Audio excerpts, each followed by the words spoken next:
You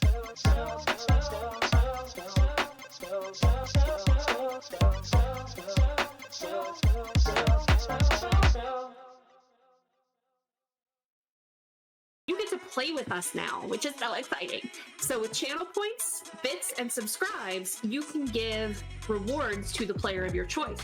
So how to do that is, no, not Bob.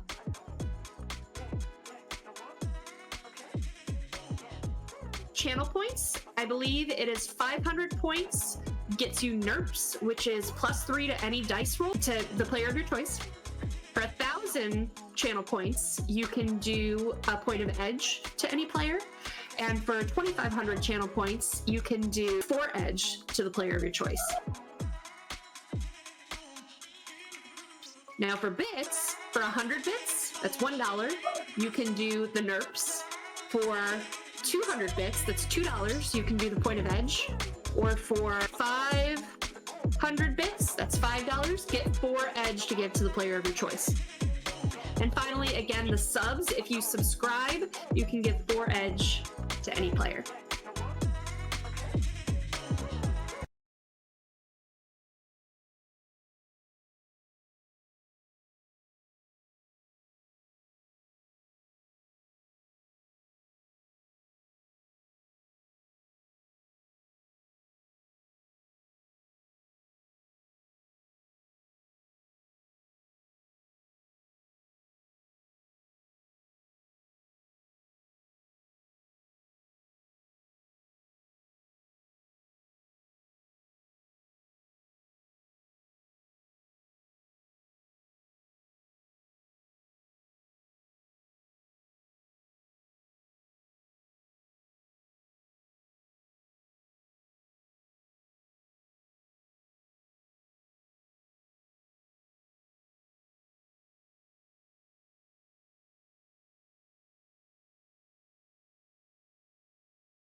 Hey, folks.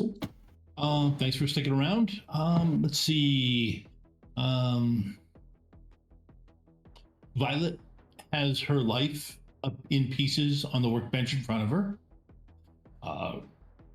Rovan has had a life-changing experience. And Raptor is about to talk to the doctor about it. However, the phone, a couple of yours phones rings. At this point, Buck, you're calling Tank. Buck, you're calling Tank, just to make things speed up. Tank doesn't have a comm link, does he? Okay, so Okay. I'm trying a good couple times, basically right after the conversation that me and Violet had, and I'm just firing off. Yep. So at this point, then Raptor is calling Buck. Hey man, have you seen Tank anywhere? I can't get a hold of him. Oh, Tank's with me, man. That's what I was calling about. Oh, okay. We're going to one of those street docks. I'm gonna send you a location ping. I'm gonna be going up underneath the knife, and it's gonna take me a couple days to heal. You keep an eye on our brother. No, absolutely. No, I was gonna try to get on my way out there regardless. All right, cool. I need to stop by like a Tradio store or something real quick because I'm gonna be laid up for a while. I need something to watch. Fair enough. I'm gonna fire off a couple of suggestions out in the area, No, but it's no. all going to be triple X. I'm gonna get a bunch of Tradios on vampires and ghouls and how they killed and all that kind of stuff. Figure, if I watch a bunch of those old movies, we'll figure it out. All right.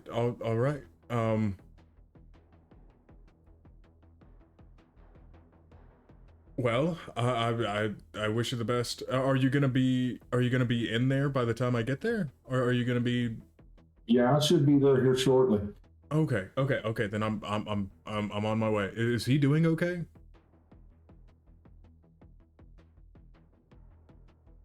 He's not doing too well, brother. Like, he needs somebody to watch after him. He needs to know he's got family around him. I think he might need a little bit more than that right now. But yeah, we can. Oh, yeah. He's gonna get checked out by the doc too, because I think he was in some heavy withdrawals. He ain't been taking care of himself. I don't think he could right now. All right, I'm on my way up there. We can talk a little bit more about the implicates later. I don't know if this is something wrong with his chi or his woods or whatever's going on, but maybe we need to go get a hold of Rovan too. I tried calling, but she ain't answering, or they ain't answering. So maybe we should talk to them as well, because they at least know the woods side of things, just in case something's going off spiritually. It's with his body right now. He can't. All right. Well, he's on some sort of cocktail of boosters I ain't never seen no before. It's not going to do him any good. Work and then just take something. Like, I don't even think he knows what he's taking. It's not going to do him any good right now. It was a nice little candy overdose. Yeah, that's what I'm hearing. So, yeah, I'm going to keep an eye on him. He's kind of curled up in the back of the van right now, so I'm going to keep an eye on him until you show up. All right. I'm on my way. And, Buck doesn't have a reliable ride. You know my car's phone number, though. Wait, no, the agent was pulled out. Never mind. Yeah, I was about to say, Cujo is still not a full thing anymore. Call a Johnny Cab. Yeah, no fair. Ride the bus. Okay. Make an edge roll. Yep. Okay. Yep. A Ford Americar pulls up in front of you. Pings is, you called for a Johnny cab? After you called for it, of course. Okay. I was about to say, Give me a perception roll.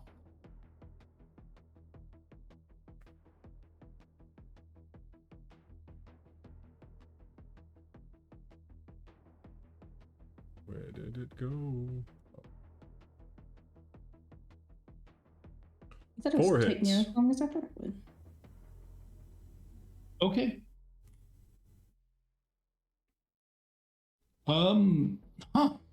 Looks like Johnny cabs are competing with each other. There was another one that was trying to pull up right behind this one, but this one swooped in and grabbed your fare.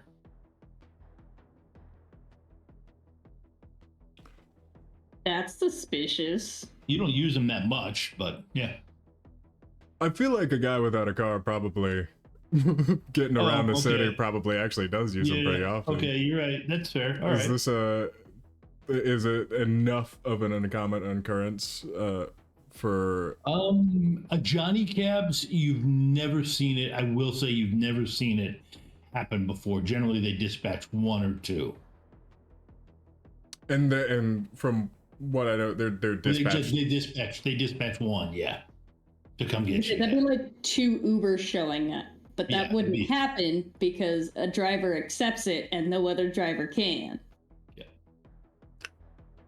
I'm gonna go up to the Like the license plate. I'm gonna go up to the passenger window and I'm gonna give it a little knock. If the window's not automated cars. Oh, these are automated. Oh, right. These okay. are automated cars. Yeah. Mm. So yeah, it would be like, it's basically 2 automated. They're both automated vehicles. Is there any like certification on like whose name or anything like that that pops up for the? I'm assuming it's not. It wouldn't be. You taking a look at the AR tag? Yeah, no. Yep. If you take a look at the AR tag, they're both the same AR tag.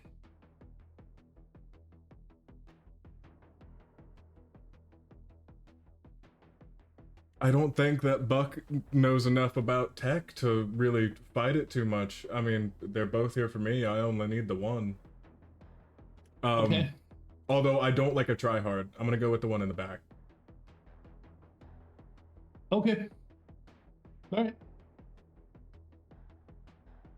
I'm sure that won't come back up again. Even. Okay. Takes you get in. It drives off, and without a problem, you get to where you were meeting these guys. All right. Are they just now pulling up, or are they already in there?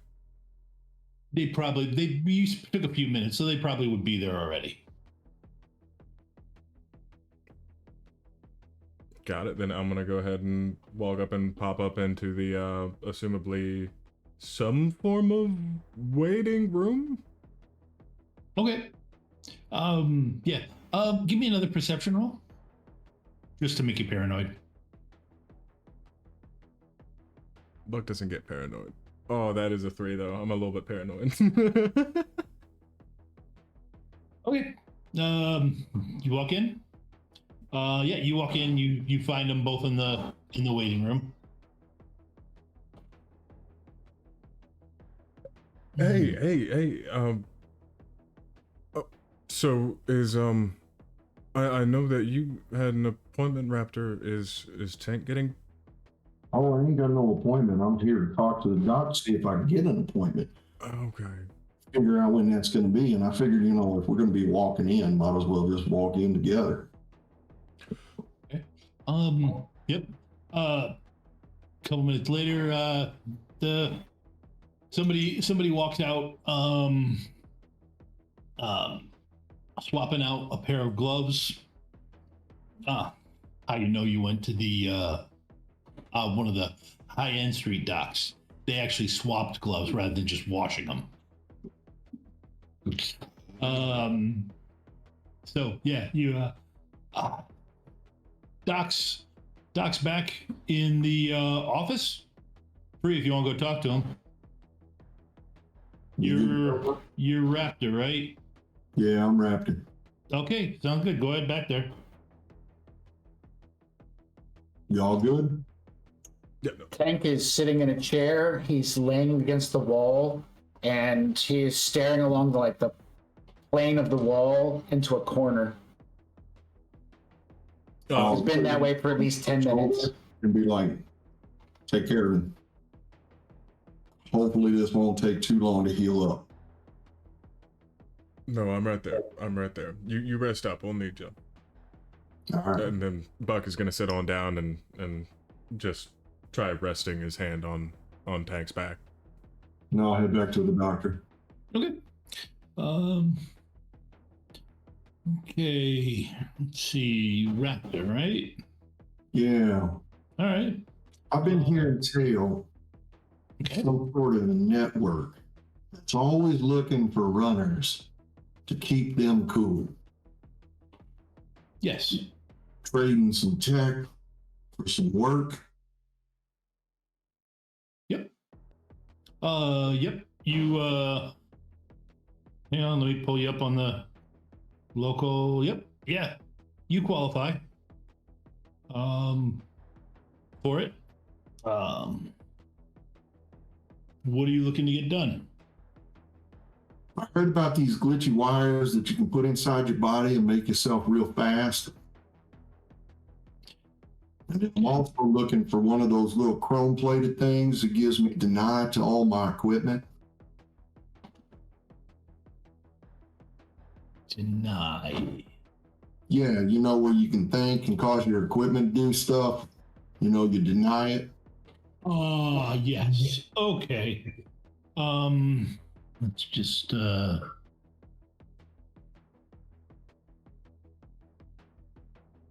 Please correct his pronunciation before Violet has to do it. She might hurt his feelings. Sorry, I gotta fix that. He's not actually wounded. Okay. Okay. Yes. Yep. No. We can do both of those. Will work. What? So, what rating are you looking for as far as the wired reflexes? How many ratings are there? Okay. Well, Or are you talking about like that Delta Wear stuff, or like? No, I could just use standard stuff. I don't need anything special. Okay. Maybe later on, but not right now. Okay. Then yeah, and you know, that would be good because I've got that stuff around. But the maybe not top shelf, but just like one tier under. Yep. So well, yeah, you're looking for stuff that you can substantial discount if it's used. No, I probably just had the regular stuff. Okay. Like, I don't want somebody else's juices all over my insides.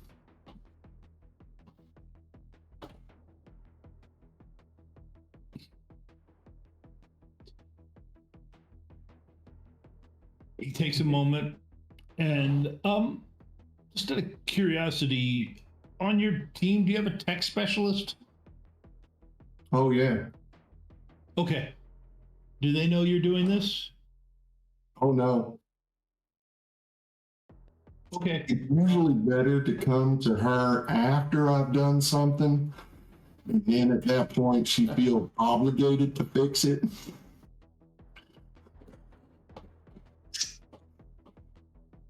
Before I kill myself. Okay. All right, to tell you what, at some point during your recovery, I would like her to come by so that we can go over it. Oh yeah, sure, not a problem. Okay. So yeah, there's in other than the grades, which you decided you're just going to go with straight the standard new. There's 4 different ratings, and Alright. the price goes up. How about number 3? Number 3, yep, okay, I have that in stock. I have that here. That works.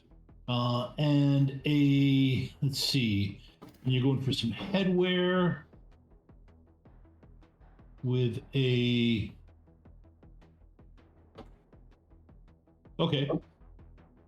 Yep.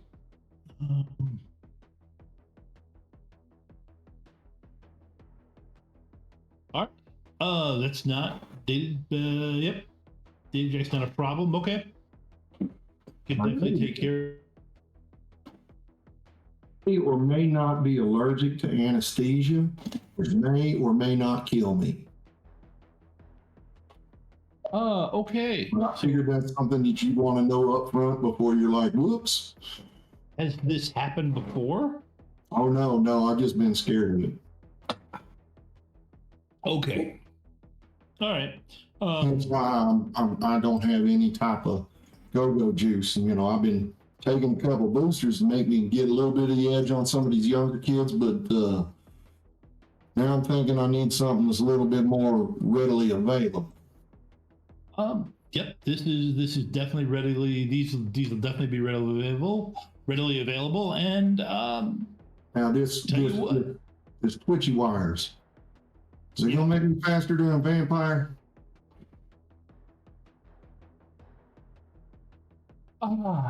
Faster than a vampire. That is a very specific question. Well, I'm just using it as a point of reference, because I heard they fast. Not saying that, I'm going to go try to tangle with one or anything like that. Right, because, that's... Don't look for trouble if you don't want no trouble, right? Right. So I would say yes, it does. It depends on the vampire, to be honest with you. Okay. But I'll take it. Yeah. Okay. How often do you want me to come and work for y'all?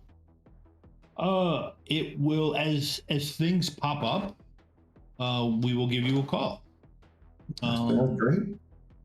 Sometimes it might be, there have been times where it's an emergency, so please don't have me muted in your phone.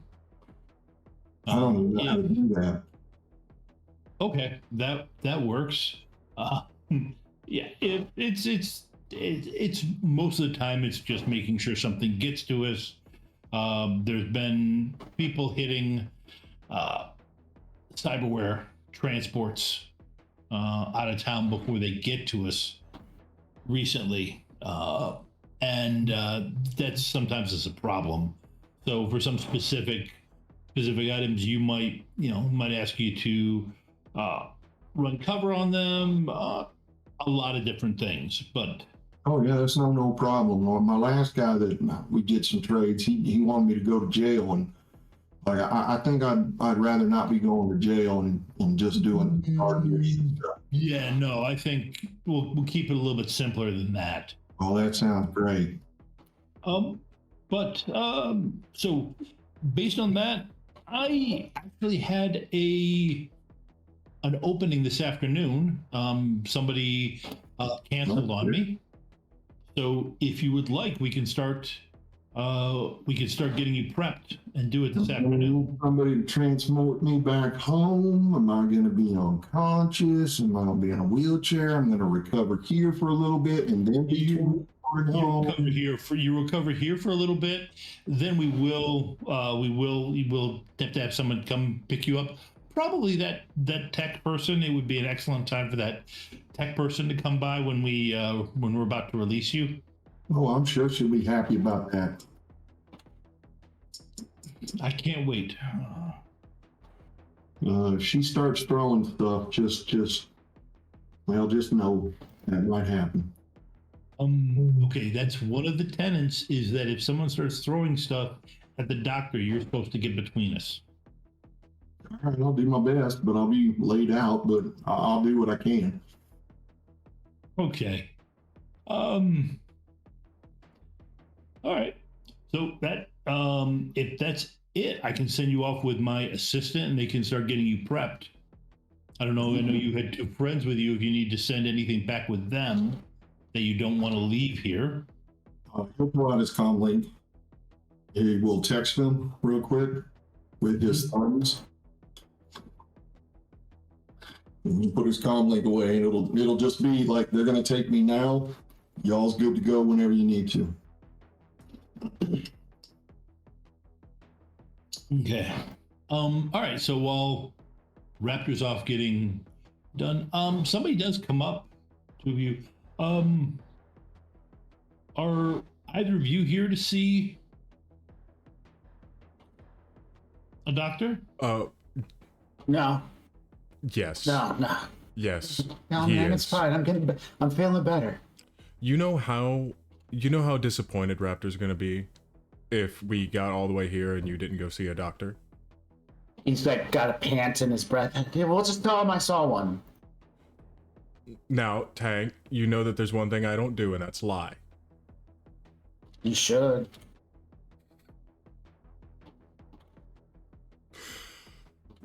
Just saying. You know that we need. How do you feel right now? Like shit. Yeah. Then just come back. I'll take a look. I wave my hand at this person. You're not in this conversation yet. Okay. Give me a composure roll. Yeah, let's see how bad I do. Brown. Oh well, no. He doesn't get any net hits, even though I really should have. She wipes your hand away. Sir, this will go much quicker. Your friend will be happy. Your friend is going under the knife. Best that he doesn't have anything to worry about during his recovery. People who don't have to worry about stuff heal faster. So come back. I can't let you leave looking like this. It goes against the Hippocratic Oath. I don't care about hippos.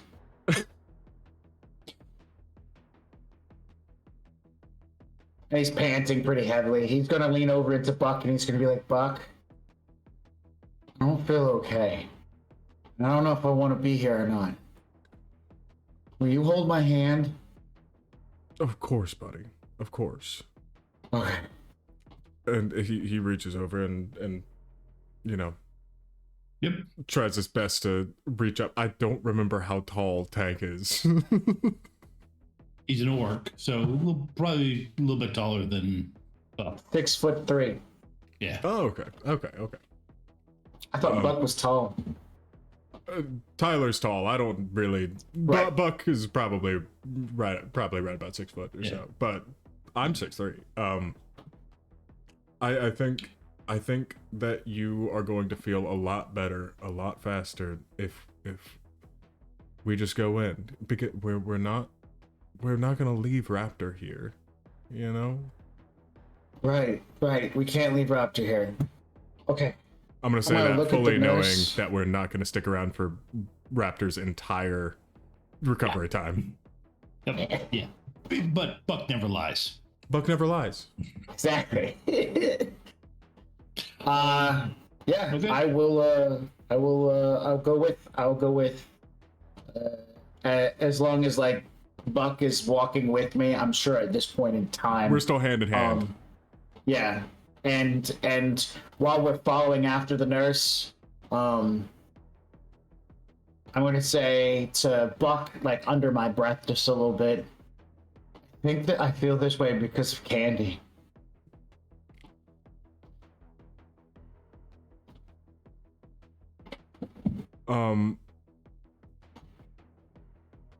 Still scared of any reactions adversely to it. Buck is just gonna say,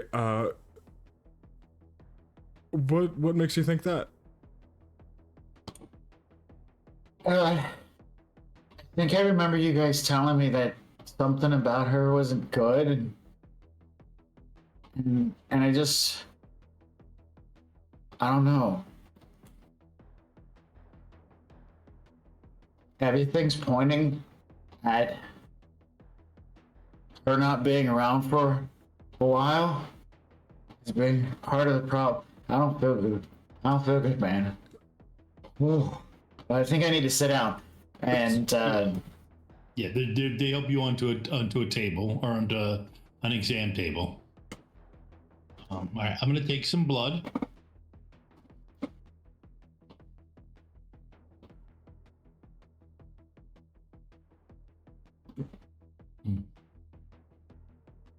Okay.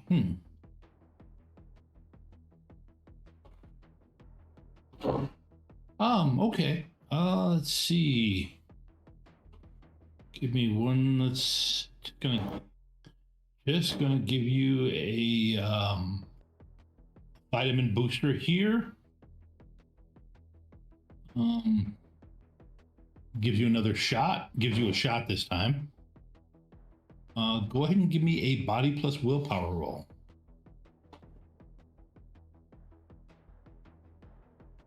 No modifiers or modifiers?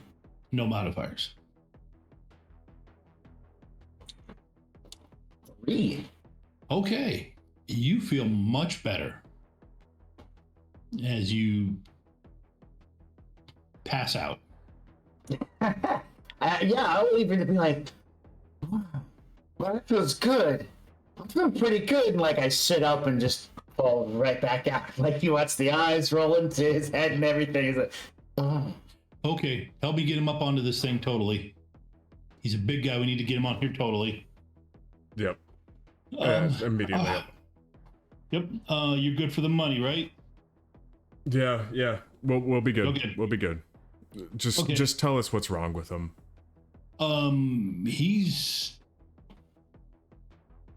He appears to be in some kind of withdrawal, or what I'm guessing is some kind of designer cocktail that he's been being given. Well, I'm not sure. My feeling is he's been being given it for a while. Does Tank have hair? Yes, side of his head and in the back of his head, but he's bald, completely bald on the top of his head, and he also has some facial hair. How long is his longest hair? Oh gosh, probably like a ponytail like mine, so at least 2 foot. Okay, yeah. So she takes and yanks out one of the ponytail. All right, this'll let me figure out how long he's been given it, but I had to take him being standing is putting a strain on his system. And yeah, they took him up to breathing, and they don't intubate him, but they put the mask over him. Mm-hmm.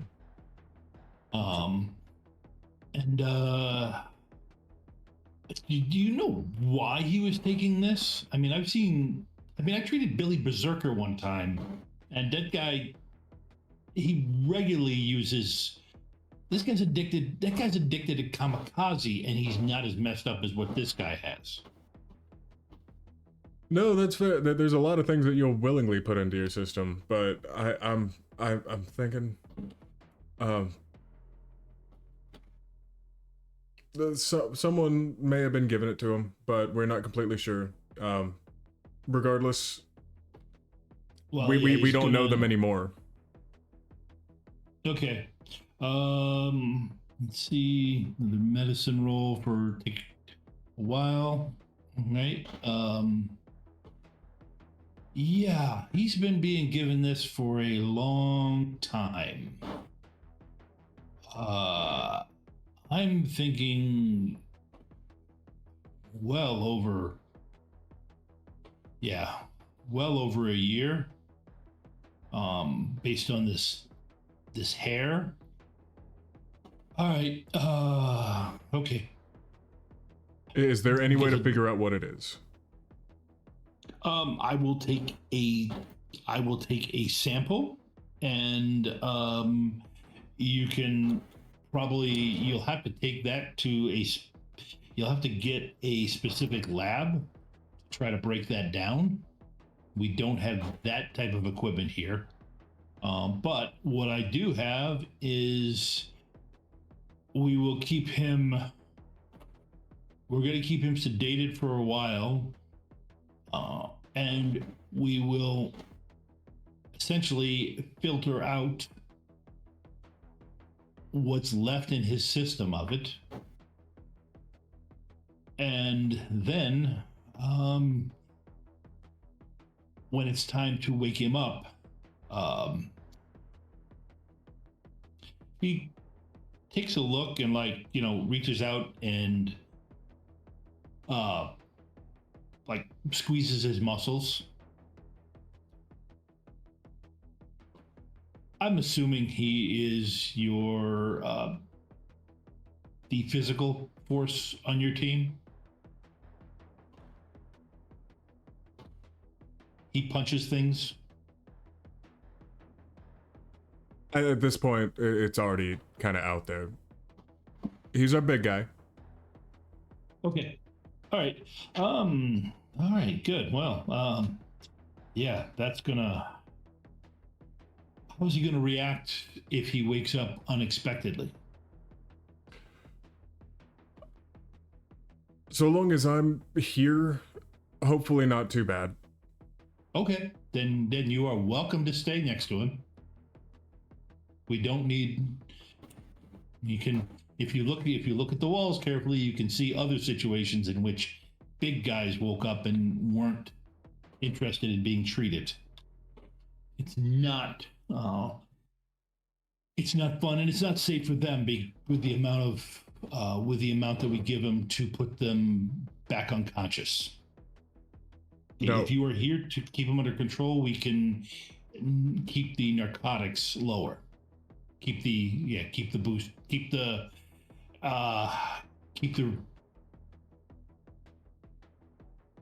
downers lower. Will that help him recover quicker once he's pulled out? Then he won't have an additional piece of mess in his system he's got to get rid of. Okay, then shoot lower, and I'll be sticking around. Okay. All right.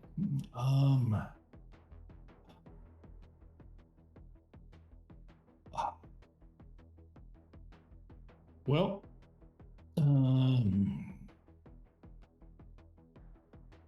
you see her, she goes over and she took another blood sample and seems to run it through a centrifuge and a couple other things, and then gives you back a sample. That's as separated as I can give it. It won't be usable to DNA trace him, but it will still be usable to trace the chemical signature. So that we'll know. Well, yes, you have to get your hands on a proper drug lab to figure it out. All right, I appreciate it, and just with the thought of let's get it out there as quickly as possible. I'm more than likely gonna shoot off. Knowing that Raptor's off, getting cut up.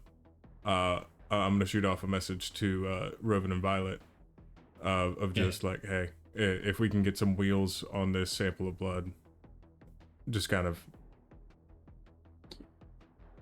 Anybody know a good blood lab?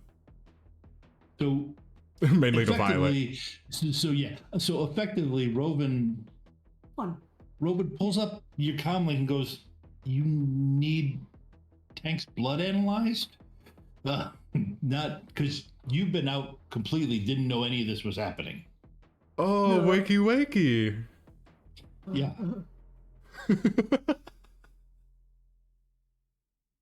So Violet's got her comm link set so that only messages marked urgent come through. Yeah. So She's right. Yeah. So Roven gets this message. You are out. You're back in your van. So it's up to you. Don't I have a? Hang on. I think I can do it in the bus. Can't I? Yep. Yep. Yeah, because I have the Chemistry lab or whatever. module. I have Valkyrie module. I mean, I know that's like. Yeah, I factored in. I think I didn't go through and like go, okay, she can do that. I didn't audit it, but I knew what you were going for. Yeah. And yeah, you can do the analysis in your stuff. The Magic School Bus has a blood analytics lab. Yeah, absolutely. You know. Well, it's got a chemical lab. It's got a chemical lab for drug. It's more for the drug side of things. I just send you a string of emojis. It's like a wheel and like a ship's wheel, and then a car, and then one of those little smoke trails, and then like a vial, and then a magic sign, and then a snake, and then a burger, and then a thumbs up, and the cool face. I'm gonna. Buck looks immediately at the nurse after seeing that message come through, and I'm just, as soon as I see that message, I go, I got someone on the way to come grab the blood. Just immediately knowing what that means. The next thing that comes through is just like, isn't there like a blood emoji? It's just like 12 blood emojis. Yeah. And that's it. I feel like Violet would have looked at that message like Raptor. Yeah, Raptors. Violet might be a hacker, but I don't speak emojis. Yeah.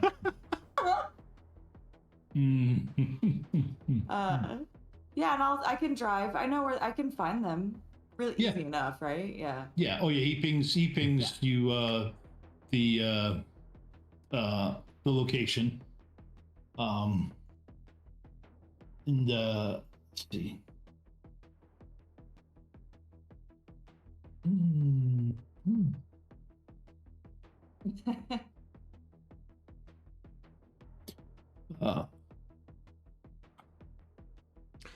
Okay.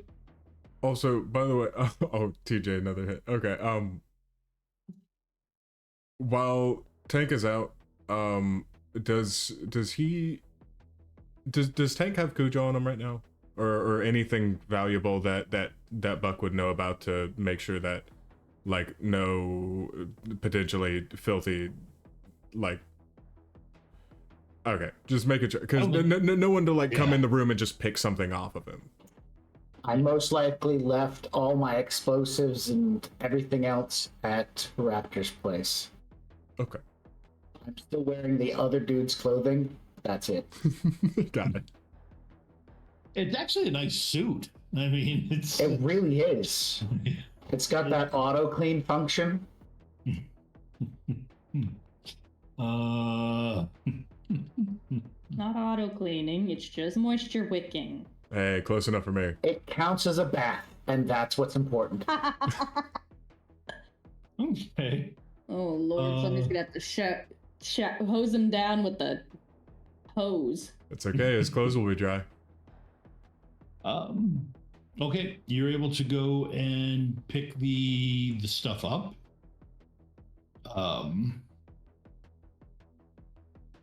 And I think we will do the analysis next time, because Tom has to think a little bit. You guys, I honestly figured you guys would take a little bit longer to do stuff. We're speed running it. Yeah. So I mean, actually, there's a lot of great stuff that's happened tonight, like character growth and development, and for like Raptor and myself and Roven coming out for a moment. Like, it's good stuff. We're showing the group's dynamic. I think we did a lot. Oh yeah, this is great. We did. Yep. So Tyler, do you want to do the REM PC before you do the last? Yep. Oh, so long as I'm not muted for them. No, I'm not. Actually, can I, before we do that, can I do something? Yep. Because I've been thinking about this with the whole candy situation and what Tank's been going through. So I kind of wanted to talk about... Yeah, 1 second. Sure. Do your announcement. Yeah. So that people can do the last one. Okay, yeah. okay, so we're aiming for... Okay, I was about to say I haven't done my last call yet, so I was about to say. Okay, so we're going into our last 5-minute break. But first, make sure that you plug RemPC down in the chat. It's free, and it's an entry to win. I believe it's about $35, $40 game. Just for free. It's all about tarot cards. It's super cool. Just plug RemPC down in the chat for your free entry to win. Ship straight to you. And we will be right back.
Can I just ask, what does a summoning tea kettle look like?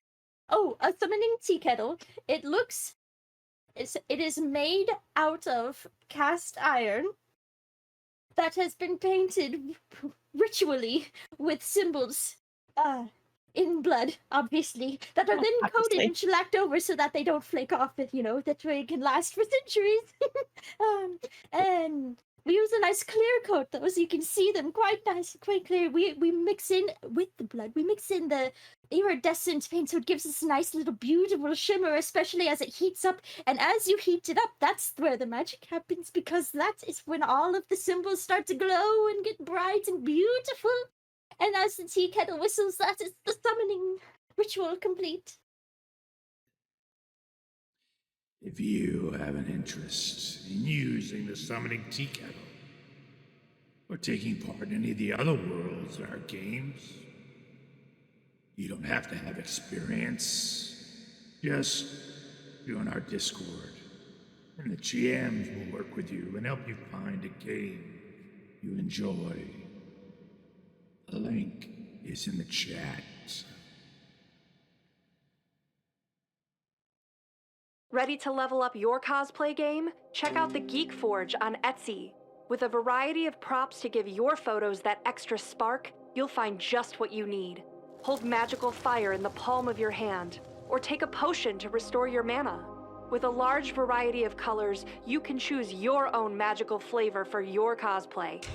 Bring drama to your photo shoots with these vibrant props and more, all available at the Geek Forge. Are you ready to level up your cosplay?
So, okay. There we got one last thing beforehand. Remember Room PC, but Max, what were you gonna say?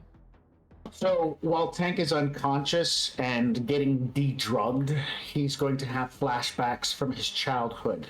When he was 8 years old, a tsunami destroyed the town he lived in, which is part of the reason why his life got separated from his family. The reason I wanted to bring this up was, one, the things that happened earlier in the show.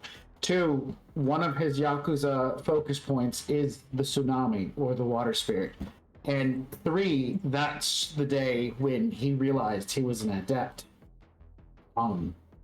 It was very important for him because that was the day he met a spirit for the first time, and it was a water spirit. So all of what's been happening tonight has been very interesting to kind of like have a very circular pattern, which cements me saying, Tom, I'd like to spend some of my karma and get a mentor spirit. Okay. The tsunami. Okay. That's it. All right. Okay. Then I think we are set. Well, we're as far as I can take the story because I've got to do some research and figure out things. What? Secret GM things. Yes, yes. I need to go do secret GM-y things. And take care of it. But one thing. Wow, you just had to make it weird, bud. You just had to make it weird. But I'm gonna since I'm talking, I'm gonna drop in a pitch that I stream regularly on Shadows of Nox, and we are currently celebrating. We're about to celebrate our 1 year streamiversary. And we've been streaming for the last year together. Had a lot of fun, and we're doing a whole bunch of anniversary shows, our anniversary streams. It would be a great time if you're interested in getting in. It's a great time to join our Discord and check out. Oh, okay, yep, and check out the Casting Call Anniversary channel. There's a wide variety of games in there. Let me see. We've got, well, I know I'm jamming 10 Candles. Spoof Files, Case of the Sound Waves, Eat the Reich, Coming of Apophis, Xyltomb of Zelton, Destination Investigations, and an Out of This World Halloween Spectacular with Isabets, who is running the Alien RPG. And there's a picture on here of this creature that has free, this face-hugging creature that has free, holding a sign up that says free hugs. So I think it will be a calm, no stress, no, it's going to be horror. I played the Alien, it's going to be horror, especially with Isabet's jamming. So check that out. And every Tuesday night we also do a Shadow. Well, not every Tuesday night. Every other Tuesday night we do Shadowrun games regularly, and currently they have they can affect this stream with various things that they have done. This week they didn't too much, but well, actually, yeah, they did. Nobody's just figured it out yet.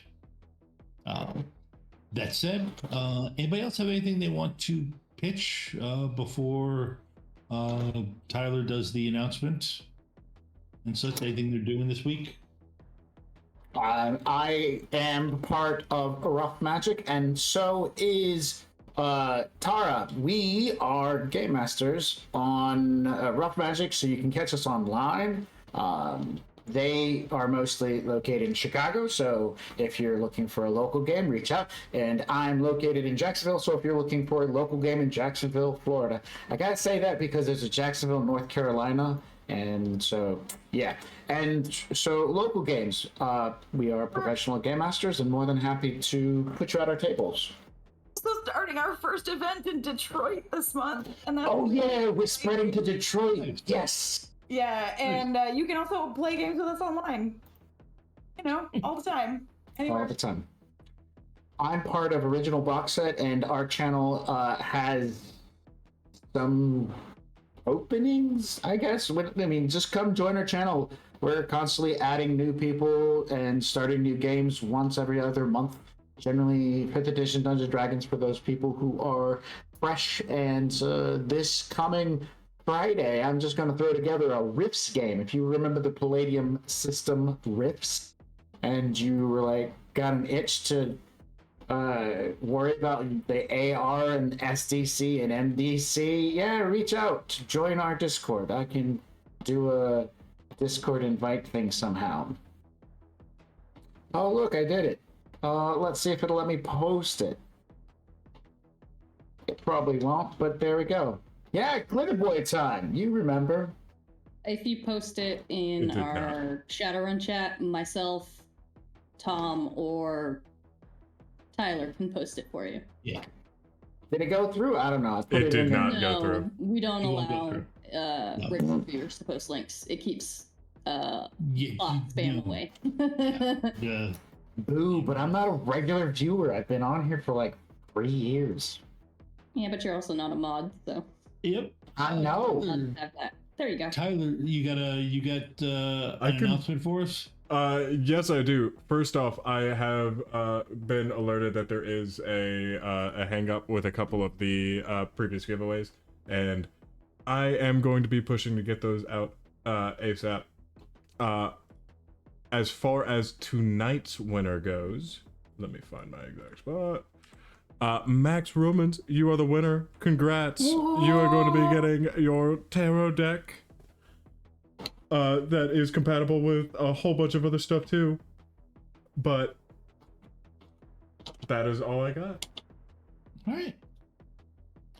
Then everybody have a good week, and we'll be back next week to discover what was running through Tank's veins and